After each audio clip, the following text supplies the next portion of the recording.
આગામી 15મી ફેબ્રુઆરીથી હેલ્મેટ ફરજિયાત કરાયો છે ત્યારે સુરતના વરાછા વિસ્તારમાં ટ્રાફિક પોલીસ દ્વારા વાહન ચાલકોએ હેલ્મેટ પહેરી બાઇક ચલાવી તે અંગે જાગૃતતા કાર્યક્રમ યોજાયો હતો।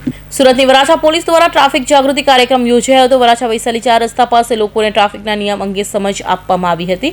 હાથમાં બેનર લઈને પોલીસ દ્વારા લોકોને ટ્રાફિક નિયમની સમજ આપવામાં આવી હતી। વાહન ચાલકોને ગુલાબના ફૂલ આપી ટ્રાફિક અંગે જાગૃત કરવામાં આવ્યા હતા। બેનરમાં ટ્રાફિક નિયમ સાથે પોલીસ લોકોને જાગૃત કરવાના પ્રયાસ કર્યા હતા। લોકો ટ્રાફિક નિયમ પાલન કરે તેવી પોલીસ દ્વારા અપીલ કરવામાં આવી હતી। સરકારના નિયમ મુજબ હેલ્મેટ પહેરવું ફરજિયાત, ત્યારે હેલ્મેટ પહેરવાથી અકસ્માત સમયે લોકોનું જીવનું જોખમ ટળે છે તેમ પણ પોલીસ અધિકારીએ જણાવ્યું હતું।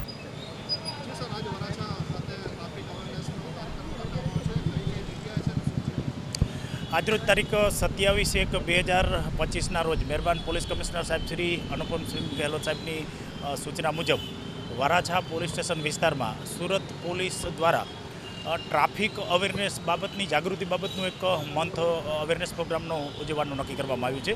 જે અનુસંધાને આજરોજ વરાછા પોલીસ સ્ટેશન વિસ્તારમાં જે ટ્રાફિક સિગ્નલો જે મુખ્ય આવેલા છે એ ઉપર ટ્રાફિક સિગ્નલ ઉપર જઈ અને તમામને ગુલાબના ફૂલો આપી અને ટ્રાફિક નિયમો અને ટ્રાફિકના રૂલ્સ ફોલો કરવા માટેની તમામને અપીલ કરવામાં આવી।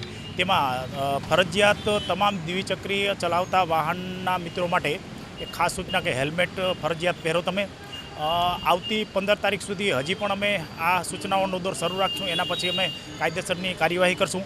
ચાલુ ગાડી પર મોબાઈલ ઉપર વાત ના કરો, રોંગ સાઈડ પર વાહન ન ચલાવો, ટ્રાફિક સિગ્નલનું સંપૂર્ણ પાલન કરો, રોંગ સાઈડથી ઓવરટેક ન કરો, નો પાર્કિંગ ઝોનની અંદર ગાડી પાર્ક ન કરો। એવી બધી નાની નાની જે ટ્રાફિકને લગતી જે બાબતો છે એ વિશે આજરોજ તમામ જાહેર જનતાઓને સુરત પોલીસ દ્વારા નમ્ર વિનંતીપૂર્વક સૂચનાઓ કરવામાં આવી।